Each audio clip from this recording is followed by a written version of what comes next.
In this video, I'm going to show you my personal fine opinion on HLBZ, Helbiz. We can overall see that the Friday, the last day of the trading week previously was around 10%, and overall for the past week, we have seen some big um, bearish moves to the downside. This past week was close to one third of the stocks volume just went down like this.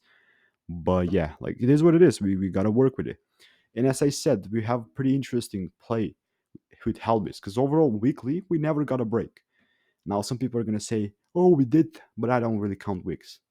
So, me following my system, I can clearly see that if I go to the 3-day chart, we have seen the break. Okay, so this is big. After that bullish move, I think this is the demand area, which might cause some impulsive moves to the upside. But of course, on the lower time frame, we're going to confirm it. Okay, for right now, we're just mitigated it. Overall, high time frame performance is very poor. Okay, 95% down in the past year is very poor. High time frame structure context is still very, very poor.